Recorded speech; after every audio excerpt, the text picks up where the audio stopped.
क्योंकि खरथाराम कांड में 1 साल बाद जो खुलासा हुआ है, जो पर्दा उठा है, उसके बाद में जो कांड करने वाले थे उनकी क्या हालात है, मूलाराम के मामले में क्या हालात है उनकी, और जोगाराम मामले में भी क्या हालात होने वाले हैं। तो आप समझिए, सोचिए और अपने आप पर विचार करिए कि हम किधर जा रहे हैं और हमें कौन सा रास्ता चुनना चाहिए।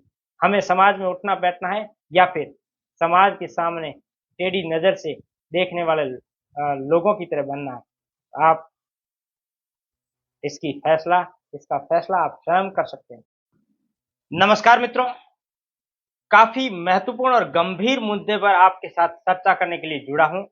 और मुद्दा यह है कि पिछले 4-5 दिनों से हम अखबार पढ़ते हैं और समाचार पत्रों की सुर्खियां देखकर इस तरीके की हवाएं खड़ी हो जाती है कि क्या वास्तव में समाज में इतनी गंदगी फैल चुकी है?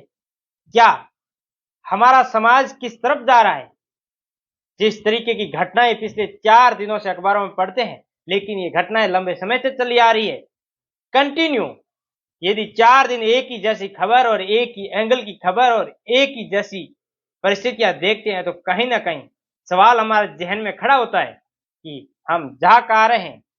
क्या हमारे जो पुरखों ने संस्कार दिए वो संस्कार गौण हो गए हैं, या फिर जो हमारी सामाजिक ताना बुना है वो कहाँ चला गया है? मैं बात कर रहा हूं खोखसर के मूलाराम भील हत्या का मौत मामले की, बात कर रहा हूं खरथाराम कांड की, और बात कर रहा हूं बसरा के जोगाराम की।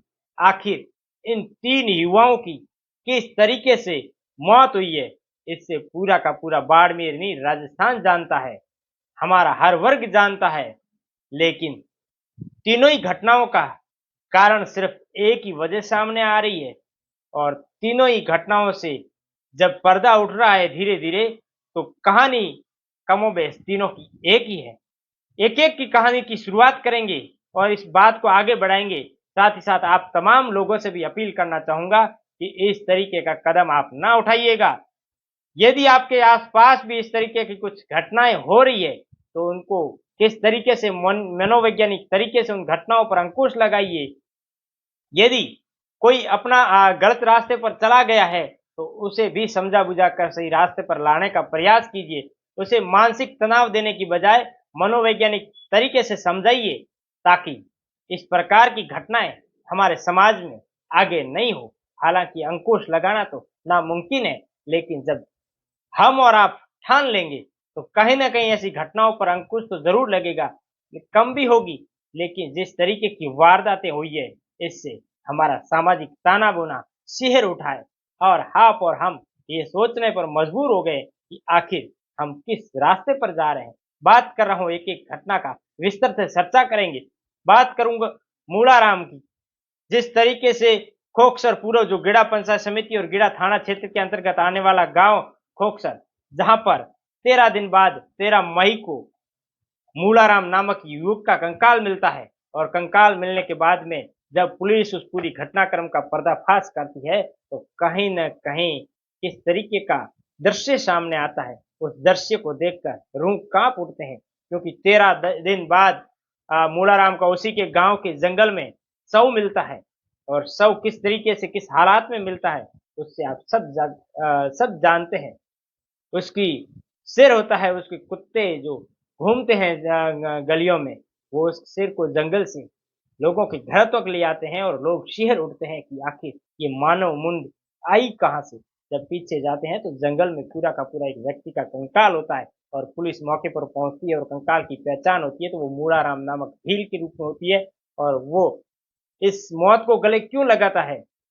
क्योंकि वो अपनी पत्नी से परेशान था, और पुलिस ने जो खुलासा किया है, चौंकाने वाला खुलासा, पत्नी और सास दोनों किस तरीके से मूलाराम को टॉर्चर कर रहे थे कि उसे फांसी का फंदा लगाकर अपनी यही लीला समाप्त करनी पड़ी। यही नहीं, इसी घटना से जुड़ी एक और घटना है। मूलाराम के साधु ने भी इसी तरीके से आत्महत्या की। देखिए, एक सास अपनी दो बेटियों को किस तरीके से विधवा कर रही थी, किस तरीके से उनके चूड़े और माथे के सिंदूर को मिटा रही थी। आप देखिए कितनी बड़ी घटना है। एक ही घर से दो जमाई आत्महत्या कर दे, लेकिन उसके बाद भी हम नहीं सोचते हैं इस हत्याकांड के पीछे की वजह सिर्फ और सिर्फ अवैध संबंध बताए जा रहे हैं। अवैध संबंध किसके?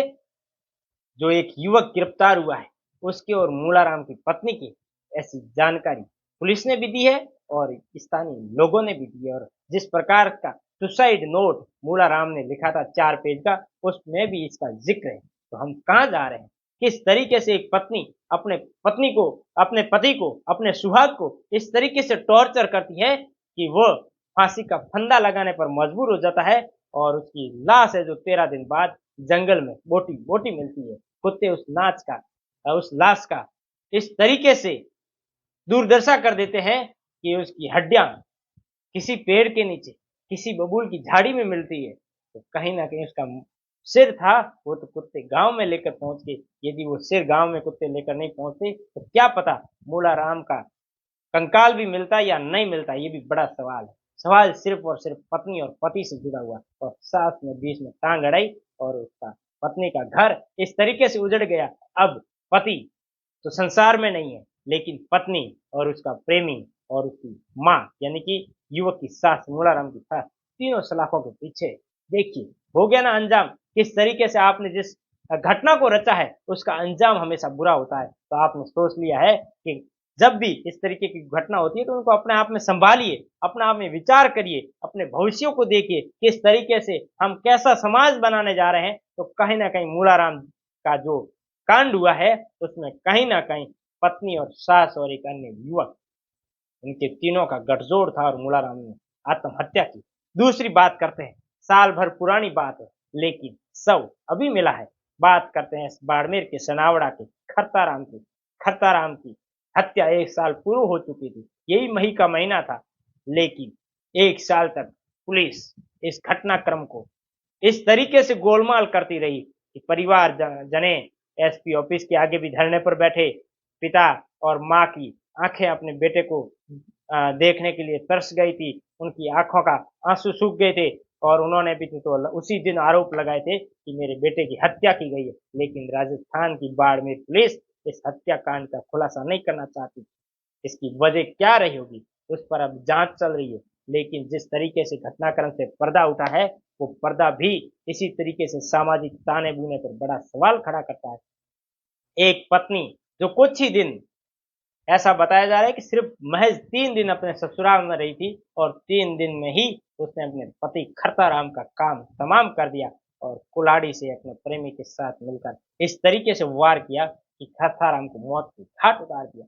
ये घटना अपने समाज के लिए सबसे बड़ी बात है, क्योंकि जिस प्रकार से पत्नी 3 दिन यदि के ससुराल में रहती है और 3 दिन बाद ही अपने पति को मौत की घाट उतारती है और अपने प्रेमी को कहती है कि अब इसकी लाश को ठिकाना लगा दिया जाए। 1 साल तक माता पिता, खरताराम के माता पिता पथराई आंखों से अपने बेटे की टोह देख रहे थे, लेकिन बेटा इस संसार में ही नहीं था। उन्होंने तो उसी दिन अंदेशा जता दिया था, लेकिन राजस्थान की पुलिस इस मामले को इस तरीके से गोलमाल करके पी गई कि 1 साल तक इस घटनाक्रम से पर्दा ही नहीं उठा। जब बात ऊपर तक बढ़ी तो हाल ही में पुलिस अधीक्षक नरेंद्र सिंह मीना ने इस जांच को इस तरीके से टैकल किया और पुणे पूरे प्रकरण को लेकर जांच पड़ताल शुरू की। तो घटनाक्रम अमूमन वैसा ही नजर आया जैसा उसके परिवारजनों को अंदेशा था।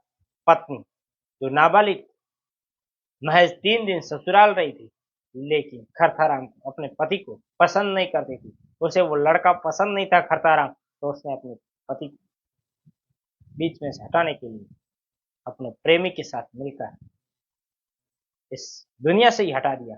लेकिन अब क्या, अब खरथाराम की नाबालिग पत्नी पुलिस पुलिस संरक्षण के बाद नारी निकेतन जोधपुर में है और उसका प्रेमी दिनेश पुरी गोस्वामी तो पुलिस की कस्टडी में है। तो देखिए क्या होता है अंजाम। यदि आप किसी को पसंद या नापसंद करते हैं तो उसके रास्ते और कई है, उसको दुनिया से विदा करने का अधिकार आपके पास कतई नहीं है। यदि आपने ऐसा कदम उठाया है तो आपको भी सलाखों के पीछे जाना पड़ेगा। अमूमन जो खरथाराम मामले में यही हुआ। और तीसरी बात, कल की घटना है बाड़मेर का ही रामसर और रामसर का बसरा गांव, जहां पर सत पर एक युवक की लाश मिलती है, लेकिन उस लाश मिलने की पीछे की वजह क्या है, वजह सुनकर भी आप सिहर उठोगे कि क्या वाकई में इस तरीके से रिश्ते तार तार हो रहे हैं, इस तरीके से जिन पर उनका हाथ होना चाहिए वही उनको मौत के घाट उतरवा रहा है। जी हाँ, हालांकि पुलिस ने अभी खुलासा नहीं किया है, लेकिन मीडिया रिपोर्ट्स के आधार पर जानकारी ऐसी मिल रही है कि जोगाराम हत्याकांड के पीछे रिश्ते में लगने वाली नबी का हाथ है। कितनी घोर विडंबना वाली बात है, यदि एक भाभी जिसे माँ का दर्जा दिया गया है वो अपने बेटे के सम्मान देवर की इस प्रकार से हत्या करवा सकती है, बड़ा सवाल है। वो भी एक नाबालिग युवक के साथ मिलकर। समाज किस तरफ जा रहा है, हम सबको सोचना होगा। किसी एक जाति, एक बिरादरी या एक गांव की घटना नहीं है। बाड़मेर जिले के अलग अलग हिस्सों से घटनाएं आ रही है। बालोतरा जिले का गिड़ा, बाड़मेर का सनावड़ा, बाड़मेर का बसरा, घटना कम नहीं है। ये घटनाएं हमारे को समझने और सोचने पर मजबूर कर देती है। मैं आप तमाम लोगों से यही निवेदन करूंगा, और तमाम जो भी दर्शक देख रहे हैं, यदि आपके मन में भी इस तरीके की भ्रांतियां हैं, इस तरीके का कुछ सवाल पैदा हो रहे हैं, और आप भी इस तरीके की किसी गठजोड़ में फंसे हुए हैं, तो निश्चित तौर पर सावधान हो जाइए और उस गठजोड़ से निकलने का बार प्रयास कीजिए। यदि आप उससे निकल नहीं पा रहे हैं तो कानून की सलाह लीजिए। ये कदम नहीं उठाइए, किसी की जिंदगी ना छीनिए। अन्यथा जो हर्ष मूलाराम की पत्नी का हुआ है, खरथाराम की पत्नी का हुआ है, उसके प्रेमी का हुआ है, और जो जोगाराम की हत्या करने वाले लोग हैं उनका हो रहा है, कहीं ना कहीं यह असर बहुत बुरा होता है। आपको लंबी जेल काटनी पड़ेगी और पुलिस की कस्टडी तो झेलनी पड़ेगी ही। तो निश्चित तौर पर आप तमाम जो भी साथी देख रहे हैं, यदि आपके दिमाग में, आपके आसपास में इस प्रकार का कुछ चल रहा है तो सावधान हो जाइए और अपने आप को इस समाज से कनेक्ट करिए, सामाजिक ताने बुने से कनेक्ट करिए और सोचिए, लंबा सोचिए कि आज का वक्त और आने वाले कल का वक्त क्या होगा। इस प्रकार से अपने पीछे देखिए, आगे देखिए, उसके बाद में कोई कदम उठाइए, अन्यथा इसका अंजाम बहुत बुरा होता है। तो आप तमाम दर्शक जुड़े, इसके लिए बहुत बहुत धन्यवाद, बहुत बहुत शुक्रिया। और एक बार इस वीडियो को शेयर कर दीजिए। और मैं अंतिम अपील आपसे ये भी करना चाहूँगा कि जो सामाजिक ताना बाना है, जो अपने रीति रिवाज है, उन पर बने रहिए, उन पर कायम रहिए। यदि इसी प्रकार से आप अपने रिश्तों को तार तार करेंगे तो आने वाला वक्त बहुत बुरा होगा और इस वक्त से गुजरना हमें बहुत मुश्किल लगेगा, क्योंकि अपनी अंतिम पीढ़ी चल रही है, ऐसी बातें चल रही है कि इसमें रिश्ते नाते और ताने बुनों का जो संबंध है वो दिखेगा, इसके बाद में तार तार हो जाएंगे। उसकी अंतिम पीढ़ी नहीं, उसका वक्त अभी चल रहा है। जिस प्रकार की घटनाएं हो रही तो उससे जाहिर हो रहा है कि रिश्ते नाते कुछ है ही नहीं। इस आभासी दुनिया में लोग इस तरीके से पागल होते जा रहे हैं कि अपने रिश्तों को भूल रहे हैं, अपने सुहाग को भूल रहे हैं, और इस आभासी दुनिया में हम इस प्रकार से इस राह पर जा रहे हैं कि हमारे को कुछ दिखता ही नहीं।